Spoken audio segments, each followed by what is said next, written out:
자, 이번에는 문항 17번 선생님하고 확인하고 문항 17번의 주제가 대동법과 관련된 내용입니다. 그래서 대동법과 관련된 내용 선생님하고 학습하고 넘어가도록 하겠습니다. 여러분이 가지고 있는 5월 모의고사 문제지 17번입니다. 밑줄 친 이 법의 시행 결과로 옳은 것은 이라고 되어 있습니다. 첫 번째, 광해군 때에 박납의 폐단을 혁파하고자 이 법이 시행이 건의가 되었다. 광해군 때 시행되었고 박납의 폐단을 혁파하고자 시행되었다라고 나오고 있습니다. 이 법은 뭐예요, 여러분? 이 법이 바로 대동법입니다. 대동법. 그 다음에 두 번째, 집집마다 토산물로 내던 공물을 토지 소유 면적에 따라서 쌀, 옷감, 동전 등으로 납부하게 한 것이다. 어떻게 납부하는가를 설명을 또 하고 있네요. 대동법과 관련된 설명은 5번 관수품을 조달하는 공인이 성장하였다. 이게 정답입니다. 나머지 선지 한번 확인하고 대동법에 대해서 조금 더 자세하게 학습해 보도록 하겠습니다. 1번 관료전이 지급된 거, 요거는 통일신라 신문항 때 있었던 사실이죠. 선생님이 노급 폐지, 그 다음에 관료전 지급, 정전 지급, 요거 잘 기억을 하라고 했습니다. 통일신라 경제와 관련된 거는 그 내용이 전부니까 꼭 잘 기억을 하라고 했습니다. 그 다음에 2번에 만적의 봉기가 일어났다. 만적의 난 언제 있었습니까? 고려시대 무신정권 시기에 있었던 사실이죠. 3번 통리기무 아문이 설치되었다.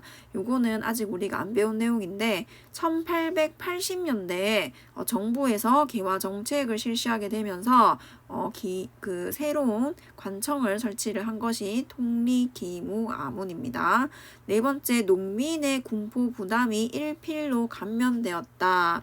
요게 2필에서 1필로 감면된 균역법과 관련된 설명입니다.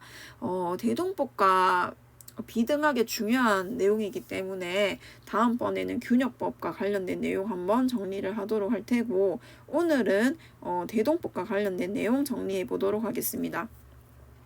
대동법이 실시되게 된 배경에는 공납이라는 것을 특산물이죠. 특산물. 지역의 특산물을 국가에서 거두어 드릴 때 토지의 결수에 상관없이, 그러니까는 부자든 가난한 사람이든 상관없이 집 단위로, 그 집이 가난한 집이든 부자 집이든 상관이 없는 거예요. 각 집마다 공납을 부과를 했는데 가난한 농민에게는 이 공납이 굉장히 큰 부담이었습니다. 그 다음에 또 하나 문제가 지역마다 책정된 현물, 그러니까는 만약에 남의 지역이면 선생님 늘 얘기하듯이 고사리, 그 다음에 죽방 멸치, 그 다음에 유자 이런 걸 얘기를 하는데, 남의 지역이라고 해서 전부 다가 죽방 멸치를 하는 것도 아니고 전부 다가 유자를 나무를 기르는 것도 아니라고 했었죠, 선생님이. 그래서 각 집마다 배정된 현물 중에서 우리 집에서 재배하지 않는 거, 그 다음 우리 마을에서 재배하지 않는 것들이 배정이 되는 경우도 있다라는 겁니다. 그런 경우에는 그 물건을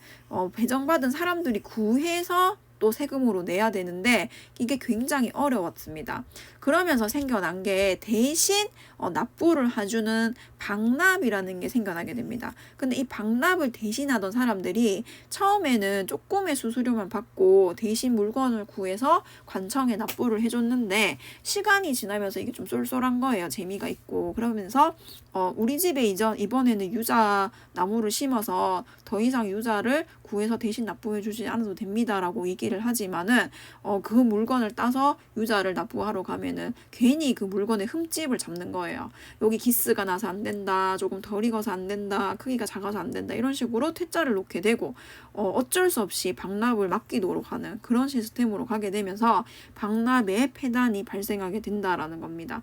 더더욱 농민에게는 더 큰 부담으로 작용하게 된다라는 거죠.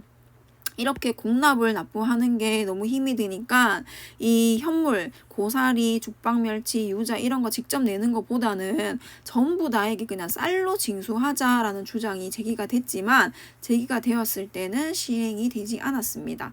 그러다가 조선 후기 광해군 때 경기도 지역에 전국적으로 실시된 게 아니라 경기도 지역에서 실험적으로 실시가 되게 됩니다. 전국적으로 실시되는 데는 약 100년이 걸리게 됩니다. 그래서 이 기준부터가 중요하니까 여러분이 잘 봐야 되겠죠. 토지를 이제 기준으로 하는 거예요. 이전에는 집마다 각각 집마다 부과를 했는데 토지를 가진 사람 기준으로 1결당 12두를 내세요. 그럼 토지 없는 사람은 이제 안 내도 되는 거죠. 토지 많이 가진 사람은 많이 내야 된다는 거죠. 그렇게 되면서 이 공납이라는 것이 전세, 땅에 세금을 묻는 세금으로 바뀐다라는 거죠.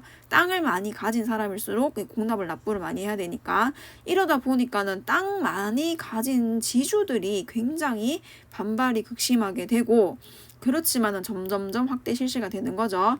현물 대신에 쌀 내도 되고 포 내도 되고 면포 내도 되고 동전으로 징수를 받는 것을 대동법이라고 합니다. 얼마? 토지 1결당 12두.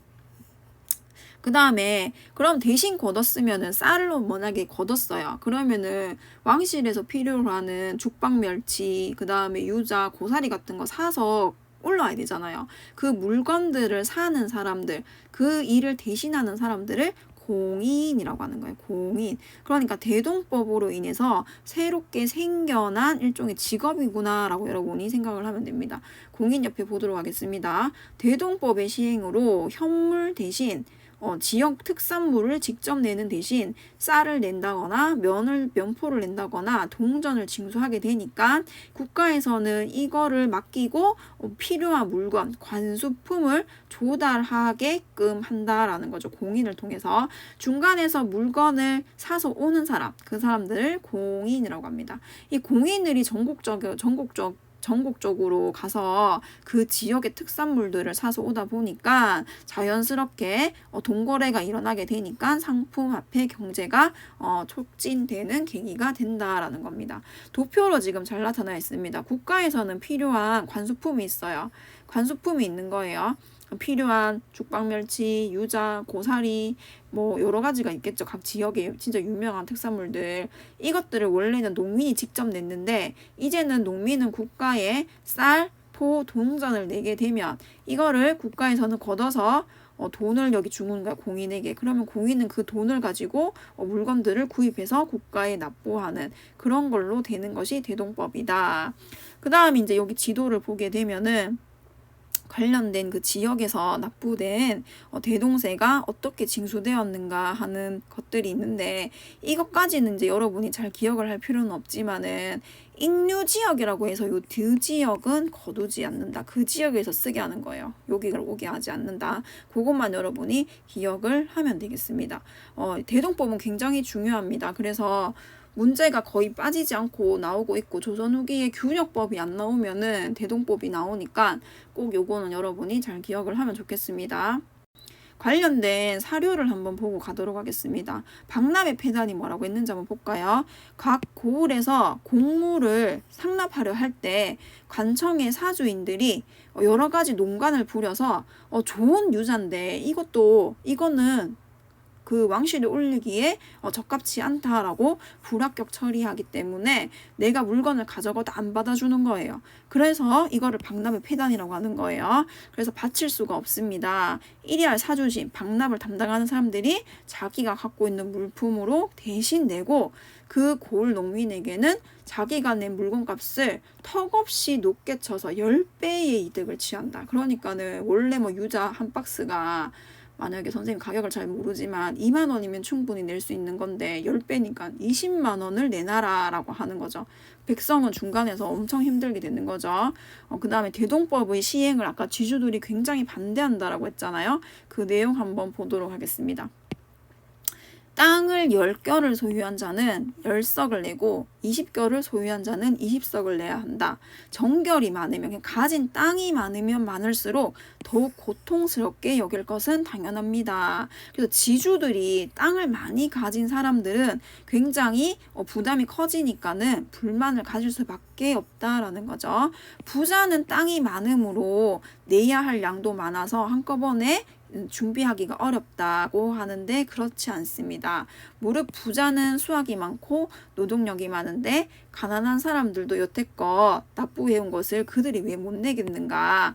그래서 이 지주들이 한꺼번에 세금 준비하기 어려워서 내기 어렵습니다 하는 거는 변명일 뿐이고, 소득이 많기 때문에 지주들은 충분히 세금을 낼 수 있다라고 하는 거죠. 대동법은 지주들이 굉장히 극심하게 반대를 했기 때문에 전국적으로 실시되는데 100년이나 걸리는 그런 법이다라는 것도 여러분이 잘 기억을 하면 되겠습니다. 꼭 기억해야 되는 내용은 토산물, 그러니까는 곡물을 대신 뭘로 낸다? 쌀, 포, 동전 등으로 내게 한다. 박납의 폐단을 혁파하고자 강해군 때 실시되었다. 요 내용 정도, 이제 오늘 모의고사 선지에 나온 정도는 꼭 여러분이 기억을 하고 있어야 되겠습니다. 이번 문항 설명은 이것으로 마치도록 하겠습니다. 수고했습니다.